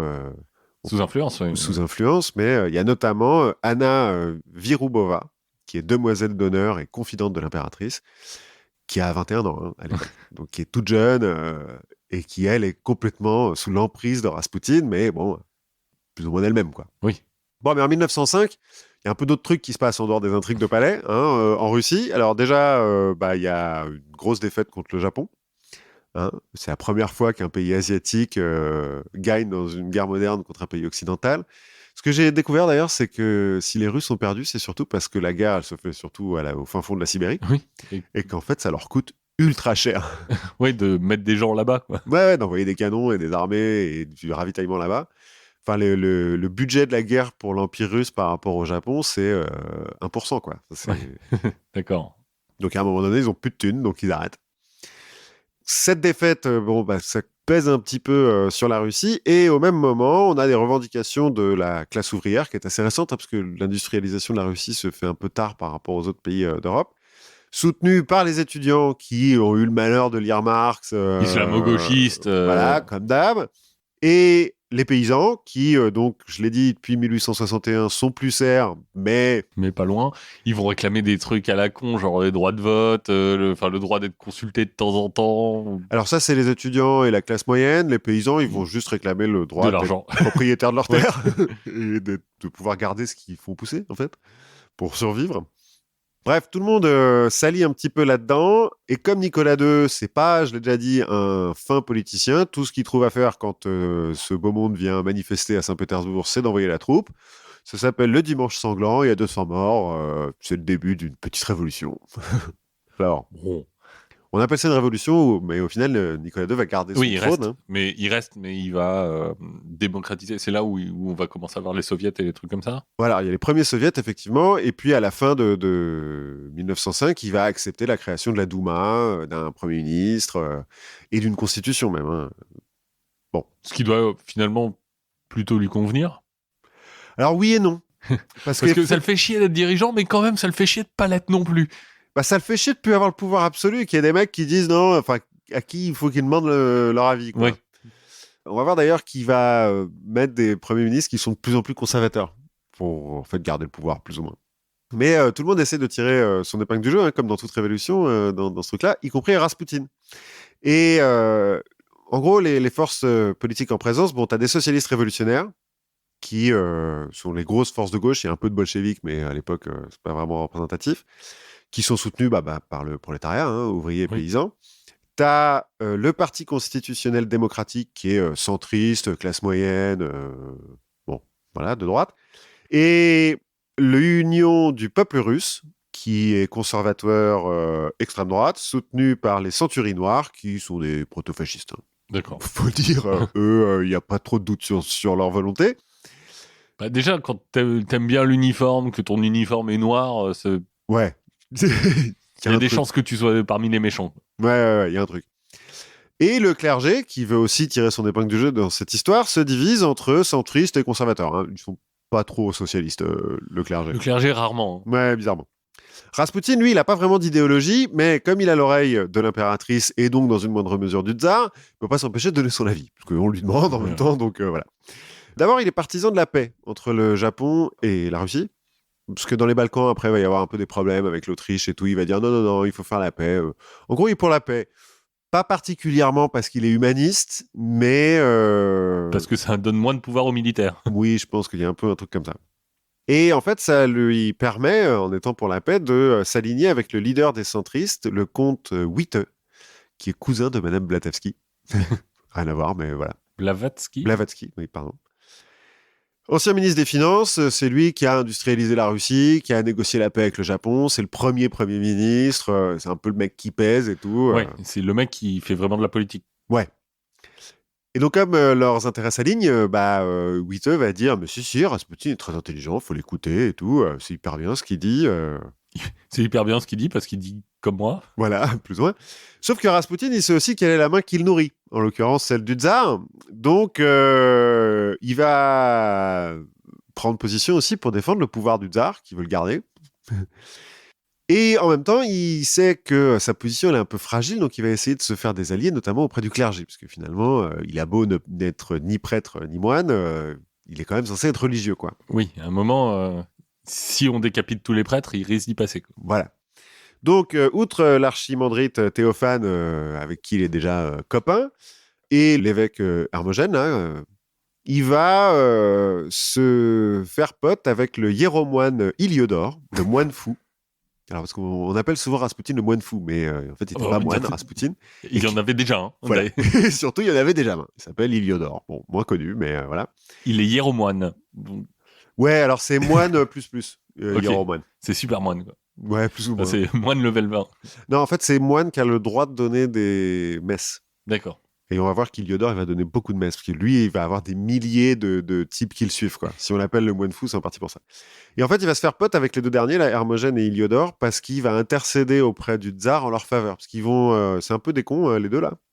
Hermogène, il soutient activement l'extrême droite et l'union du peuple russe, les centuries noires, tout ça. Enfin, Ouais, mais en général, l'extrême droite, elle aime plutôt bien les tsars et les trucs comme ça. ouais, mais comme Nicolas II, il est un peu faible, ils sont pas... Ils sont pas convaincus. Ouais, voilà. En fait, dans l'union du peuple russe, il y a aussi un peu des grands-ducs qui se verraient bien tsar à la place du tsar, quoi. Et dans les centuries noires aussi. Et Iliodor, lui, il est très pour l'autocratie du tsar, mais en mode pouvoir divin. Il doit y avoir que le tsar et pas de ministre, rien du tout. Et d'ailleurs, comme c'est Dieu qui parle directement au tsar, il est à la fois pour l'autocratie, mais pour une réforme agraire qui donne des terres aux paysans, aux moudjiks. Oui. Ce qui le met un petit peu entre les deux, le cul entre deux chaises. Donc de temps en temps, il va défendre les conservateurs et tout. De temps en temps, il va défendre les paysans. De temps en temps, le tsar va lui dire « Mec, t'arrêtes, parce que ça devient chiant. » Parce qu'il va s'attaquer aussi à l'aristocratie, parce qu'il trouve que c'est des parasites. Enfin bon. Ce qui fait que les deux, là, Hermogène et Iliodor, régulièrement, on demande au tsar de les exiler parce qu'ils font chier. Et donc Rasputin dit « Non, garde-les. » Ils sont importants dans le destin de la nation. Dans le grand scheme of things. Voilà, le seul truc qui rapproche un petit peu tout ce monde, c'est qu'ils sont furieusement antisémites. Et ça, là-dessus, ils sont d'accord. Mais c'est un bon ciment. Bon. Bah, en Russie, en tout cas, à l'époque, ils ont l'air d'être plus ou moins tous d'accord. Il n'y a que les socialistes qui ne sont pas antisémites. Et les juifs. Bah oui, mais qui du coup ont tendance à être socialistes. Donc dans les premiers temps, après le 1905, la stratégie de Rasputin, elle fonctionne assez bien. Et puis, malheureusement, ça dérape. D'abord, politiquement, parce que le comte Witte, il est remplacé par Piotr Stolypine en 1906. Alors, Piotr Stolypine, il est aussi centriste, il va continuer les réformes un peu libérales et tout. Mais dans le même temps, il a été ministre de l'Intérieur avant, il a été gouverneur de Moscou, je crois, d'une province avant. Il a bien compris que pour arrêter une révolution, bah, faut tuer les révolutionnaires, hein, en gros. Et que avoir une police politique secrète, c'est bien. Et donc, il va reprendre les rênes de l'Okhrana, la police secrète du tsar, et il va bien s'en servir. Donc, c'est lui, les protocoles ? Possible. Je ne sais pas, parce que je ne vais pas non plus s'étendre trop sur Stolypine, mais ça aurait pu être son genre, ouais. Parce que je sais que c'est la police secrète russe, mais alors après, qui Bah, lui, il est Premier ministre de 1906 à 1911, je crois. Ah, ça doit être par là. Bon, en même temps, si c'est pas lui, c'est le précédent suivant qui sont tout aussi antisémites. Il n'y a pas trop de problème sur ce coup-là. Donc, Stolypine, il va lancer la répression sur les révolutionnaires, et puis il va lancer aussi l'Okhrana aux trousses de Rasputin, parce que il commence à trouver que c'est relou, en fait, qu'il y a un type qui donne son avis et qui n'y connaît rien. Parce qu'en pratique, parce qu'en vrai, c'est un fermier. Ouais, il est illettré, hein. Il sait pas lire, il sait pas écrire. Enfin, il a vaguement appris à cette époque-là, mais bon. Et j'ai lu quelques-unes de ses lettres. T'as l'impression de voir des tweets de Trump. Je te jure, c'est... la syntaxe est complètement débile. Il est là, lui, c'est un très méchant homme. Il faut que tu l'attaques. Ouais, attaque-le. Il est très méchant contre moi et tout. Ok, bon. Donc ça, c'est le côté politique. Mais puis le côté religieux, en fait, les libertés que Rasputin prend avec les femmes, le côté un petit peu prédateur sexuel dont on a déjà parlé, commence à se savoir. Un petit peu. Alors, l'Okhrana en fera des rapports aux politiques, mais c'est surtout que ça commence à remonter aux oreilles des religieux, donc Hermogène, Iliodor et Théophane. Ce qui fait qu'on est moins fan en général. Bah, ils commencent à trouver que c'est pas très catholique, quoi. Enfin, pas très orthodoxe, ouais. Ouais, mais que ça se fait pas trop. Et puis, il a un peu amélioré son niveau de vie aussi, Rasputin. Hein. Il a des chemises en soie, il s'est fait construire une baraque dans son village en Sibérie. Il en profite un petit peu des cadeaux de l'impératrice. Il va pas mettre une fortune de côté, mais bon, il profite un petit peu des largesses du pouvoir. Oui, c'est plus l'ermite pauvre qui... Ouais, non, voilà. Quand il est arrivé la première fois, il a des bottes trouées et tout. Là, non, c'est plus le cas. Et donc, Théophane le premier, et ensuite Hermogène et Iliodor, vont se retourner contre Rasputin. Mais comme il est toujours protégé par la famille impériale, et que l'impératrice, elle veut rien entendre, ils vont se mettre à propager des rumeurs contre lui. Alors, certaines qui ont un petit peu un fond de vérité, hein, le fait est que c'est un prédateur sexuel, et qu'il y a un certain nombre de femmes de la cour qui l'accusent de viol. Et comme nous, on écoute les victimes, on va dire que c'est vrai. Mais c'était pas pour avoir un appartement, des rumeurs, des bases rumeurs. Alors c'est possible, mais... Et que si tu le dis, on porte plainte. En l'occurrence, les rumeurs, ils l'accusent de participer à des orgies, carrément, d'être alcoolique, de faire partie de la secte des Klists, qui est une secte orthodoxe qui est surtout active en Sibérie, et qui pense vaincre le péché par le péché. Donc il faut pécher le plus possible pour se débarrasser du péché. Qu'est-ce qui peut mal se passer? Alors il y a pas mal d'adeptes, apparemment. Il y a plusieurs dizaines de milliers d'adeptes dans ce truc-là. Mais alors, c'est pas seulement des orgies. Il y a des moments où ils se flagellent et tout en groupe. Bon, ça finit en orgie après, mais voilà. Et comme ils respectent pas trop les écritures et le clergé, bon, ils sont pas en odeur de sainteté, quoi. Puis bon, bah, on va finir par l'accuser d'être l'incarnation du diable. Rasputin, comme ça, à un moment, ça il va faut plus y vite. aller. Ça va plus vite. Ils vont aussi prétendre que Rasputin maintient son emprise sur l'impératrice en empoisonnant de façon continue le tsarevitch grâce à des poudres que lui fournirait un certain Piotr Badnaïev, qui est le médecin tibétain de la cour, qui n'est pas tibétain, mais bon, il est bourriate en même temps, il a quand même un peu les yeux bridés, mais qui est aussi le filleul d'Alexandre III, médecin tibétain, en fait, qui a été le médecin favori d'Alexandre III, donc le père de Nicolas II, Oui. donc qui est resté. Parce que finalement, sa carrière, c'est surtout de vivre au crochet de la cour. La position est bonne. Oui, voilà. Donc, en gros, on accuse Badmaïev de filer des poisons à Rasputin, qui ensuite les donne à Anna Virubova, donc la demoiselle d'honneur, qui les donne petit à petit au tsarevitch. Et quand il y a une vraie crise, quand vraiment il tombe et qu'il se fait mal et qu'il y a un hématome, bah, on arrête de lui filer le poison, du coup il va mieux, et puis... Ah, super, c'est Rasputin qui a sauvé le tsarevitch. Bref, les rumeurs d'orgie et tout, les rapports de l'Okhrana, on a beau pas être très très MeToo à la cour, ça commence à poser un petit peu problème. Et la réputation de Rasputin, Ouais, il en prend un coup. Elle en prend un petit coup. Donc prudent, il va décider de partir en pèlerinage en Terre Sainte. Là, on est en 1911, ça a quand même pris 5 ans, toute cette histoire, pour s'éloigner de la cour. Bon, alors, il passe par Kiev et tout...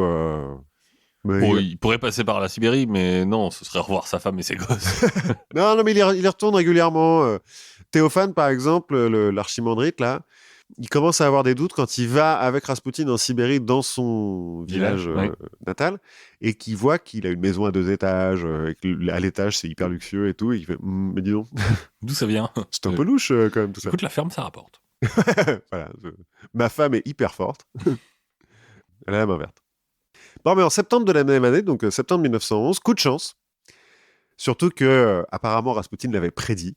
Enfin bon, il est possible que les prédictions de Rasputin aient en fait été écrites après. En tout cas, Piotr Stolypine se fait assassiner par un anarchiste qui, à ses heures perdues, est indicateur de l'Okhrana. En fait, il semblerait qu'il ait voulu faire un attentat pour prouver aux autres anarches qu'il n'était pas agent double. Donc, il assassine le Premier ministre, mais il se fait arrêter, et donc il est pendu 10 jours plus tard. Bon. Raté. Bah, il l'a prouvé, en tout cas. En tout cas, il l'a prouvé. En tout cas, coup de bol pour Rasputin, puisqu'il perd un de ses ennemis. Stolypine va être remplacé par le comte Kokovtrov. Oui, sûrement. Bah, écoute, sûrement. Kokovtrov, on va dire. Qui le porte pas beaucoup plus dans son cœur, mais bon, comme il vient d'arriver, il peut pas non plus le virer tout de suite. Donc, Rasputin peut retourner à la cour. Et fin 1911, Hermogène est tellement saoulé par Rasputin qu'il finit par le tabasser. Un jour. Donc Rasputin va se plaindre à l'impératrice en mode il m'a tapé. Et donc Hermogène est exilé en Biélorussie et puis en Sibérie. Dans la foulée. Comment tu le prends quand on dit toi tu vas être puni, on t'exile en Sibérie? Mais c'est chez moi. Je pense qu'il est pas dupe non plus, Rasputin. Genre mais pourquoi chez moi? Genre c'est une punition. Puis c'est grand la Sibérie. C'est grand. Dans la foulée, Théophane qui s'éloigne de la course, il a des problèmes de santé, donc il va un peu plus vers le sud, mais il est aussi limogé, on l'envoie où, lui? En Ukraine. Voilà. Et Iliodore finit par péter un petit peu un câble, il se défroque, il dénonce l'église orthodoxe, il va publier une lettre d'excuse aux Juifs, Au moins ça. Au moins, il y a ça. Alors, bien plus tard, il va écrire ses mémoires, j'en ai lu une partie. Et sur la période où il est hyper antisémite et tout, il était là, il fait « Moi, je croyais vraiment que les Juifs, ils mangeaient des enfants et qu'ils se baignaient dans du sang, etc. Mais en fait, j'en avais jamais rencontré. » Ouais, c'est ça. Et après, j'ai parlé à un mec, mais il avait l'air normal. Ouais, voilà. Il fait « Après, j'ai rencontré des Juifs qui étaient même brillants. » Et je me suis rendu compte que c'était con, ce que je disais. Mais voilà. Et Donc, quoi, l'ignorance est une bonne source de la peur et de la haine. Ouais. Et donc, Théophane est exilé lui aussi vers Nijni Novgorod, le centre de rien. Parce que c'est genre entre l'Oural et Moscou, il n'y a rien. Parce qu'au moins. C'est la porte du rien. Ouais, plus ou moins. Ça ouvre sur tout le rien qu'il y a. Ouais. La région natale de Rasputin, de nos jours, c'est la région qui produit le plus de pétrole en Russie. Donc, de nos jours, c'est une des régions les plus riches de Russie. Alors, bon, pour les gens qui possèdent. Hein, mais là, non. Nijni Novgorod, il n'y a rien. Donc. Fin 1911, là, plus d'ennemis à la cour. Et nouveau coup de chance, en octobre 1912, le Tsarévitch est victime d'une grave hémorragie interne après une promenade en calèche. C'est dangereux. Non, mais les amortisseurs n'étaient pas bien réglés, donc voilà, ça secoue un peu trop. Il fait une grave hémorragie alors qu'il est avec sa famille en Pologne. Et Rasputin n'est pas parti avec eux. Les médecins... Il peut soigner par téléphone, non ? Par télégramme. Parce que les médecins ne peuvent rien faire, à part demander l'extrême onction. Enfin, genre vraiment, les médecins, ils sont là, genre, non, là, il va mourir. Il n'y a rien à faire. Désespérée, l'impératrice envoie un télégramme à Rasputin, qui est en Sibérie à l'époque, dans sa famille, en lui disant, faites quelque chose. Lui rentre en transe, fait des prières, etc. Renvoie un télégramme en disant, ne vous inquiétez pas, le petit ne mourra pas, ne permettez pas au docteur de trop l'ennuyer. Et à réception du télégramme, miracle, l'état du Tsarévitch s'améliore et effectivement, il survivra. Donc, il a eu guérison à distance. Là, je pense que Rasputin pourrait tuer quelqu'un au milieu de la 5e avenue de Saint-Pétersbourg, que l'impératrice continuerait à le trouver génial. Alors, encore une fois, est-ce que c'est d'avoir éloigné les médecins, donc d'avoir éloigné l'aspirine ? Est-ce que c'est... Il a envoyé un autre télégramme à Anna, pour lui dire arrête avec le poison, là. Là, ça se voit. Là, ça se voit, on ne sait pas. Mais où est-ce que hasard ? Bon. Je pense que ton pays est bien parti quand l'héritier du trône peut mourir d'un voyage en calèche. Ouais, non, mais de manière générale, c'est pas que c'est eu une grosse incidence. Non. Donc là, il est presque au sommet de son pouvoir, hein, Rasputin. Le Premier ministre, Coco machin, là, il va essayer de s'en débarrasser quand même. Je suis désolé, hein, je sais pas comment ça se prononce, donc voilà. Donc il va essayer de se débarrasser de Rasputin, toujours en rapportant les exactions sexuelles de Rasputin qui empirent. Puisque plus il a de pouvoir, moins... il monte de restreinte. Il n'a pas besoin de prendre de précautions, donc ça commence à se voir. Mais le tsar continue à la faire la sourde oreille. Le Premier ministre, là, va même offrir une énorme somme d'argent à Rasputin en lui disant « S'il te plaît, casse-toi. Juste, je te file tout, mon fric, mais casse-toi, parce que là, t'empêches juste la Russie de vivre. Parce que tu dis n'importe quoi, quand même. » Tu connais rien. Ouais, et Rasputin refuse, donc voilà. Du coup, Kokotrov est limogé en 1914, au moment où l'Europe est un petit peu dans la tension pré-conflit mondial. Encore une fois, Rasputin va être du côté de la paix, notamment avec l'impératrice qui a des origines allemandes. Alors, ce qui fait qu'on va un peu les accuser d'être... Allemande et anglaise. Oui, mais bon, mais c'est là, pareil. Oui. Donc, on va les accuser d'être à la solde de l'Allemagne. Bon. Mais bon, ça, en fait, ça va augmenter le nombre des ennemis de Rasputin, notamment chez les va-t-en-guerre russes et chez les nationalistes qui sont là, mais non, mais on va les défoncer, c'est qu'on Allemands, on est les plus forts, voilà. Le 29 juin 1914, Rasputin est poignardé par une mendiante qui dira qu'elle a entendu des voix qui lui ont dit que c'était l'antéchrist et qu'il fallait qu'elle s'en débarrasse. En fait, la police et Rasputin lui-même vont soupçonner le moine fou, là, Iliodor, d'être le commanditaire de ce truc-là, parce que c'était une de ses adeptes, la mendiante, là. Mais pas fou, Iliodor va se barrer avant d'être arrêté. Il va aller se réfugier en Norvège. Et l'autre, elle est un peu folle quand même. Donc, bon. Bref, Rasputin survit. Il passe quand même plusieurs semaines à l'hôpital, mais il survit.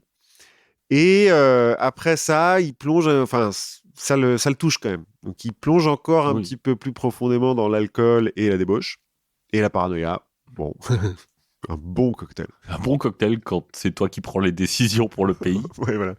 Alors apparemment, à l'époque, la journée, il est avec les dames de la cour et donc il les viole. Oui. Et le soir, il va aux putes. Enfin, il aurait jusqu'à 10 relations sexuelles par jour avec 10 femmes différentes. Il a un appétit assez important, apparemment. Le 1er août, la guerre éclate donc. Très vite, l'armée russe se prend branlée sur branlée, quand même. Même si au début, ça marche bien, après, ça marche pas bien du tout. Si bien qu'en septembre 1915, Nicolas II décide de prendre lui-même le commandement suprême des armées. Parce que ça va mieux marcher qu'avec des vrais généraux. Ouais, alors, parce que c'est ça. En fait, il n'est pas du tout meilleur militaire que politicien, il n'y connaît rien. Mais, en fait, il est jaloux de l'ancien commandant suprême, qui est son cousin, le grand-duc Nicolas Nikolaïevitch. Donc, il veut le remplacer. Et il peut, parce que c'est le chef. Ouais, c'est le chef, donc il a le droit. Il y a quand même le conseil des ministres qui lui fait « Bah non, faites pas ça, parce que c'est con. » C'est une bête. Mais il y va quand même. Et si, j'ai mon moine qui m'a dit que c'était bon. Ouais, en fait, voilà, on n'est pas bien sûr, mais il est possible que Rasputin soit un petit peu responsable de cette décision. Notamment parce qu'il déteste le grand-duc, parce qu'à l'époque, à un moment donné, il fait « Vous inquiétez pas, moi je vais y aller sur le front, ça va être mieux. » Le grand-duc Nicolas Nikolaïevitch a répondu par un télégramme lapidaire « Il peut venir, mais je le prendrai. » Donc il n'y est pas allé. Rasputin, et donc du coup, l'impératrice déteste le grand-duc, et voilà, bref.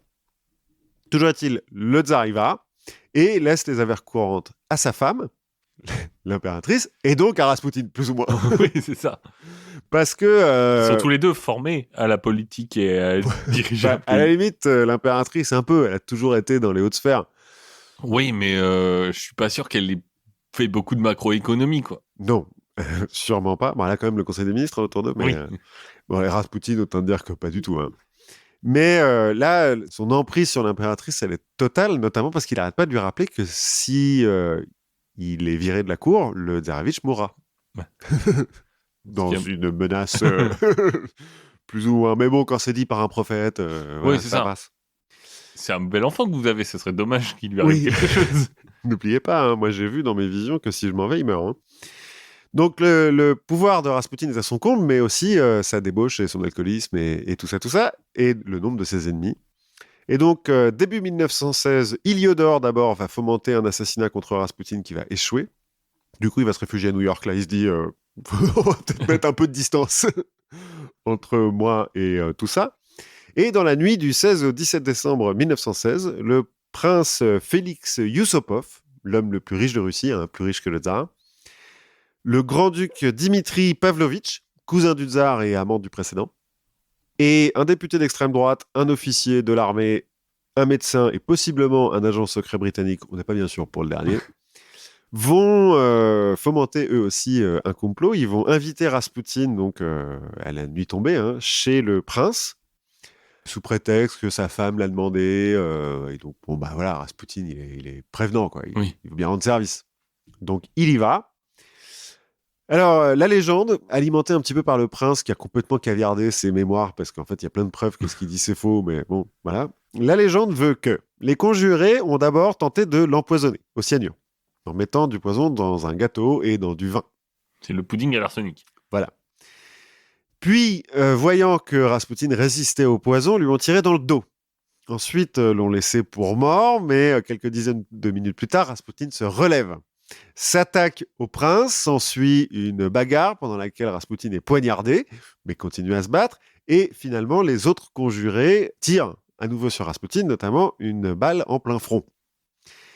Suite à quoi, on prend le corps et on va le jeter au-dessus d'un pont dans la Neva. Ligoté.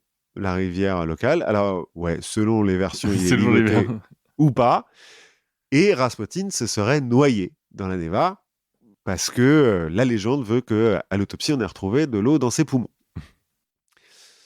En fait, bon, il est quand même mort, ça, il n'y a pas de doute. Le cadavre est découvert 2 jours plus tard. D'ailleurs, il y a des photos de son cadavre qui sont un peu gore.